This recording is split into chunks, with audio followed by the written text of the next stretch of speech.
Good morning. This is the last episode of our subject, the legal forms.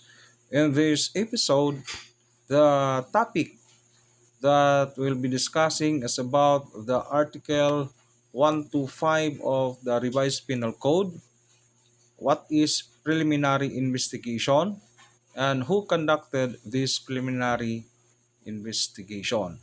So, a short review on the 8th episode, we define what is inquest proceedings and regular filing. We learned their differences. We tackled also the Department Circular of the Department of Justice, the so-called DC-20, and we learned that not only probable cause is the basis for the filing of an information in court, but the prosecutor will also look into the reasonable certainty of conviction against a suspect in order to have a strong case and can establish all elements of the crime charge and lead to a conviction beyond reasonable doubt. During inquest, we learn also that there is a reglementary period, the 12, 18, and 36 hours, depending on the offense committed by the suspect. Any violation of this, the law enforcer will possibly commit arbitrary detention. So, and that would be our topic, no? Next topic na i-discuss natin mamaya. So, that was our topic in the 8th episode.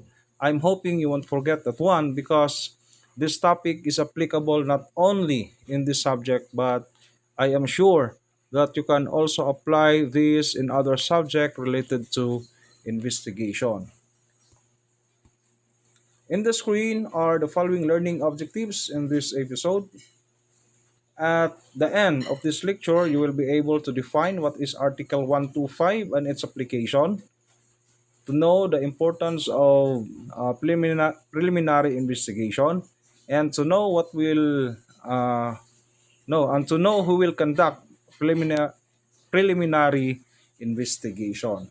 So those are our learning objectives in this episode. Okay, let's proceed to what is Article 125 of the Revised Penal Code. Article 125 of the Revised Penal Code in the Philippines, no, pertains to the delay in the delivery of detained persons to the proper judicial authorities. What does delay in the delivery of detained persons to the proper judicial authorities mean? Bakit may delay? In what particular situation na nadidelay ang pag-deliver ng isang suspect, sabihin natin suspect, to the proper judicial authorities? So, isa-isahin natin sagutin ang mga iyan. During inquest, there are so many things to be considered. I'm talking based on my personal experiences para mas realistic at madali ninyong maintindihan. Ito yung oras na kung saan ang handling investigator halos hindi na makakain ng hapunan. Tatayo lang for personal necessities and balik agad doon sa piniprepare na case report. Kasi nga, hindi ka pwedeng mag-relax dito. It's because there is a reglementary period to beat depending on the offense committed. Mamaya, i-discuss natin further at magbibigay din ako ng ilang examples patungkol sa reglementary periods ng mga ilang kaso for presentation purposes. Okay, going back dito sa topic natin. As I've said, bawal mag-relax kasi pag naabutan ka ng oras at hindi mo pa natapos ang lahat na kakailanganin ng kaso to be submitted and presented to the proper judicial authorities or in court, dito na magsisimula ang problema na tinatawag na delay in the delivery of detained persons to the proper judicial authorities. In this situation, instead ikaw ang magpakulong, baka mabaliktad pa ang situation dahil nag-detain ka ng isang tao or ng isang suspect na walang kaso na na-file sa korte. And this is tantamount for arbitrary detention. So, ganun kahirap maging isang investigador. Kaya, suntok sa buwan ang trabaho ng isang investigador.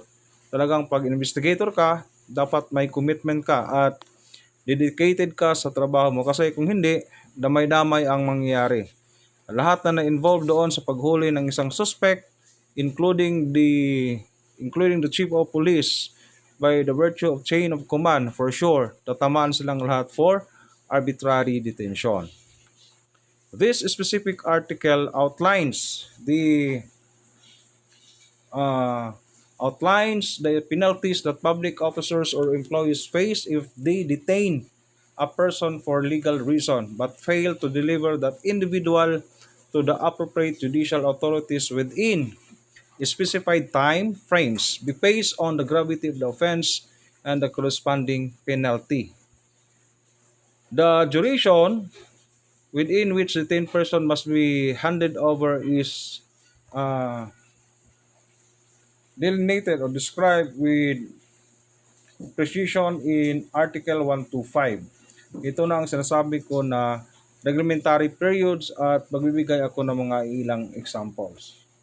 Okay, for 12 hours, these are crimes or offenses punishable by light penalties or their equivalent. So, para madali, ang best example ko dito is like slight physical injuries with healing period not exceeding 9 days. No, yung mga ano lang yan, mga slight physical injuries. Tanong, sir, saan ba magsisimula ang oras ng reglementary period? Sa time of incident ba or sa time of arrest? The answer is during the time of arrest. Kunwari, ang insidente is 7 p.m. This day. Tapos nahuli ang suspect at around 9 p.m. of the same date. The reglementary period starts at 9 p.m. hindi sa 7 p.m. So dapat klaro sa inyo yan, baka kasi magkakamali kayo. Next, 18 hours. These are crimes or offenses punishable by correctional penalties or their equivalent. So example dito is yung mga less serious physical injuries with estimated healing period of 10 days to 30 days. So pasok sa dito sa 18 hours na reglementary period. Next, 36 hours. Ang 36 hours naman, these are crimes or offenses punishable by afflictive. Pag sinabi ding afflictive, these are the capital penalties or their equivalent. So example dito is serious physical injuries with healing period exceeding 30 days pataas. Another example dito is violation of special laws like Republic Act 9165, the Comprehensive Dangerous Drugs Act of 2002, violation of Republic Act 10591, yung sa mga ammunition at saka firearms, rape cases, carnapping, and other offenses with capital penalties. Okay, so yan ang ibig sabihin ng reglementary period na may oras na 12, 18, at 36 hours. It is essential to note that the detained person must be informed of the reason for their detention and should be allowed, upon request, to communicate with their attorney or counsel. Ayan. Okay. Bakit, no? Bakit kailangan na bakit essential na yung detained person must be informed of the reason for their detention and should be allowed upon request to communicate with their attorney or counsel. Okay, so under the revised rules of criminal procedure, yung nakikita diyan niyo sa screen, specifically rule 113, tandaan niyo yan, 113 section 2, 8, 9 and 16, collectively emphasize the importance of ensuring that the suspect is informed of the nature of the offense, the cause of the arrest, and the specific details of the accusation against them during the arrest and legal proceedings.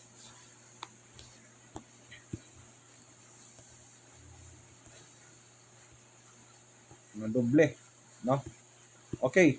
The penalties set forth in Article 125 aim to prevent abuse resulting from detaining individuals without informing them of their offense or allowing them to post bail,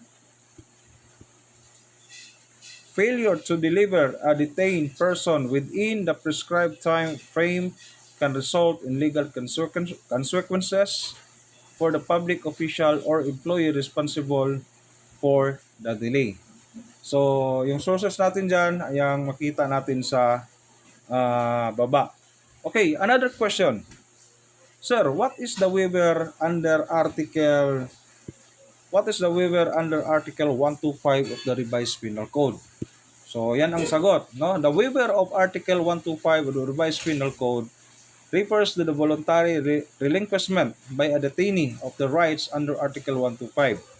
This waiver typically occurs when a person who has been validly arrested without a warrant chooses to undergo a preliminary investigation.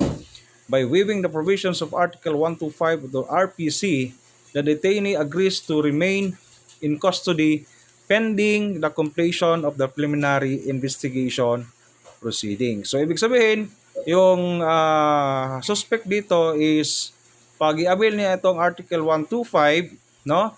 Mananatili siya sa custody doon sa police, no? So, kung anong station ang nakahuli sa kanya. May question dito, no? May question dito. What provisions of the revised rules of criminal procedure outline the waiver of Article 125? So, ang sagot, nandyan. In the revised rules of criminal procedure, Section 7 of Rule 112, no? Tandaan niyo yan, ang mga section na yan, that is very important, no? The section outlines the procedures for when a person is lawfully arrested without a warrant and involves an offense that requires a preliminary investigation. Waiver of Article 125 of the RPC, the accused has the right to ask, no, for a preliminary investigation. So, may karapatan yung accused, no, for this preliminary investigation even if lawfully arrested without a warrant. However, the accused must sign a waiver of the provisions of Article 125 of the Revised Penal Code in the presence of their chosen counsel. So, take note this one. No, ibig sabihin, pag mag-avail siya dito sa waiver ng Article 125, no, kailangan mag-sign siya in the presence sa kanyang piniling counsel. Hindi pwede na walang counsel, no? Invalid 'yan. No? Dapat may sarili siyang counsel. Okay? Pwedeng if he can afford to have a private lawyer, pwede. Pero pag wala, nandyan palagi ang PAO para mag-assess sa kanila. Okay? The investigation must be concluded within 15 days from its inception after the waiver is signed. So, yon. So, pag na-avail na itong Article 125, habang nanatili siya doon sa custody ng police while kinakandak ng prosecutor ang preliminary investigation, no? 15 days, no? Ang tawag dito, within 15 days from its inception, ang allowable, no, na days para i-conduct yung tinatawag na preliminary investigation. So during this preliminary investigation, the accused, no, will now through his counsel, no, pwede silang magbigay ng kanilang counter affidavit, no, doon sa complaint, no, against sa suspect, no. Pero based on my experience diyan dito sa Pagadian, no, Pagadian City, no, Pagadian City, minsan sinasabihan kami ng mga investigador na 15 days man yung standard diyan, pero sabi minsan ng mga piskal kahit mga 10 days kasi para mayroon ba silang allowable na ilang days doon sa preparation. Pero yung standard 15 days talaga. Okay? The waiver of Article 125 does not grant authorities the right to detain a person indefinitely. So, hindi pala pwede i-detain indefinitely. If the preliminary investigation period lapses without a resolution, no? Walang resolution na lumabas, no? Within that given days, no? The accused must be promptly released to avoid violating their constitutional right to liberty. So hindi siya pala pwedeng i-detain ah matagalan doon, no? Kasi nga ang sabi dito within 15 days lang. Pag lampas doon, depende na lang, no? Pero very clear dito na hindi siya pwedeng ah i-detain, no? I-detain. Ayun. Ah, may tanong dito, no? May tanong. How about if the case is dismissed during the preliminary investigation? Paano daw pag ang kaso habang kinakandak ito ay didismiss ng fiscal, no? Kasi nga baka walang probable cause or certainty of conviction.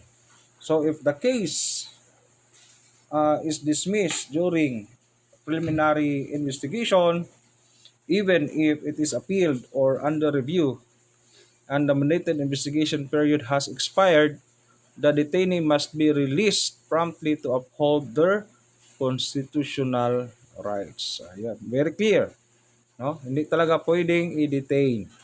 Tandaan niyo talaga 'to kasi pag magiging law enforcer kayo, no? Pag binabiolate niyo, tiyak, madadali kayo sa arbitrary detention. Okay, in summary, Section 7 of Rule 112 outlines the process by which an accused individual lawfully arrested without a warrant can opt for a preliminary investigation by signing a waiver of the provisions of Article 125 of the Revised Penal Code. This waiver, along with the specific timeliness and rights granted to the accused, ensures that the detainees' constitutional rights, particularly the right to liberty, are protected throughout the legal process. Okay, sana you are now equipped with knowledge relative to Article 125 of the RPC, as well as its importance and application during the conduct of investigation. Now, what is preliminary investigation? Kanina pa natin ito binabanggit. To dig deeper, what is preliminary investigation? Preliminary investigation is a standard procedure in criminal cases and is typically conducted before the filing of a formal complaint or information in regular criminal cases. However, in the context of inquest proceedings, the situation is slightly different. So, nandyan, regular filing. In regular criminal cases, a preliminary investigation is required before the filing of a formal complaint or information for an offense where the penalty prescribed by law is at least 4 years. Tandaan nyo yan, is at least 4 years, 2 months, and 1 day without regard to the fine. Okay. The investigation helps determine if there is sufficient evidence to proceed with a trial. Okay, inquest proceedings, no? Inquest proceeding in contrast, inquest proceedings are conducted when a person is what? Arrested and detained without the benefit of warrant of arrest issued by the court. In this scenario, the person can be detained for a specific period based on the gravity of the offense. An inquest is an informal and summary investigation conducted by a public prosecutor to determine whether the arrested person should remain in custody and be charged in court. In summary, preliminary investigation is a standard practice, no, before filing charges in regular criminal cases, while inquest proceedings involve a more rapid assessment of the situation to determine the immediate fate of a detained individual. In regular filing, the preliminary investigation is a prerequisite, no, whereas in inquest proceedings, the focus is on promptly evaluating the need for continued detention and potential charges without the delay of a full investigation. So that is all about preliminary investigation. Okay, to reiterate more, preliminary investigation can be done both in inquest and regular filing. Because ang sabi nga dyan, this is a what? Standard procedure in criminal cases and is typically conducted before the filing of formal complaint or information in court. Preliminary investigations are essential steps in the legal process to ensure that the rights of individuals are protected and that justice is served effectively. Okay, yun. So, very clear ang kung anong ibig sabihin ng preliminary investigation. Next question. Who will conduct preliminary investigation? In the legal context, no, a preliminary investigation is typically conducted by authorized law enforcement officials, prosecutors, or judicial officers. The individuals who can conduct a preliminary investigation include number one. So, number one talaga yung provincial or city prosecutors under assistance. Prosecutors at the provincial or city level are empowered to conduct preliminary investigations. Ah, para mas maintindihan pa ninyo, pag sinabi nating provincial city prosecutors, sila yung mga prosecutor, for example, na yung insidente is nangyayari Pagadian City, Pagadian na setting. Lahat ng insidente na nangyari outside Pagadian City, ang magkikiter ng kaso diyan is yung provincial city prosecutor. Nakuha ninyo, no? Kung ang insidente naman ay nangyari within the jurisdiction of Pagadian City, ang magkikita naman dyan is the city prosecutor. Okay, klaro na sa inyo. Okay? Number two is the judges of the municipal trial courts and municipal circuit trial courts. So, pwede din sila conduct ng preliminary investigation. These judges also have the authority to conduct preliminary investigation in certain cases. Okay? Next, number three is the national and regional state prosecutors. The state prosecutors at the national and regional levels can oversee preliminary investigations. Then, the fourth but not the least, other officers as authorized by law, depending on specific legal provisions. Other designated officers may be authorized to conduct preliminary investigations. These officials play a crucial role in the criminal justice system by gathering evidence, interviewing witnesses, and assessing the facts to determine if there is sufficient probable cause or the reasonable certainty of conviction to proceed with formal charges and a trial. Okay, that's the end of our lecture for this episode. We have a total of nine episodes, all in all, with this subject matter, the legal forms. I hope na meron kayong nakuha na kaunting kaalaman, no? You can review our PRVs. Make it a habit na pakinggan palagi ang mga lectures natin para ma-familiarize ninyo. Sinadya ko talaga na gumawa ng ganitong recordings para kahit matapos na ang summer class natin, this subject, this PRVs together with your compilation and research assignments, magiging gabay ninyo yan pagdating ng panahon. Thank you class, and I am honored and privileged to be your cream instructor, particularly in this subject, CDI 8 legal forms. God bless everyone, and thank you very much.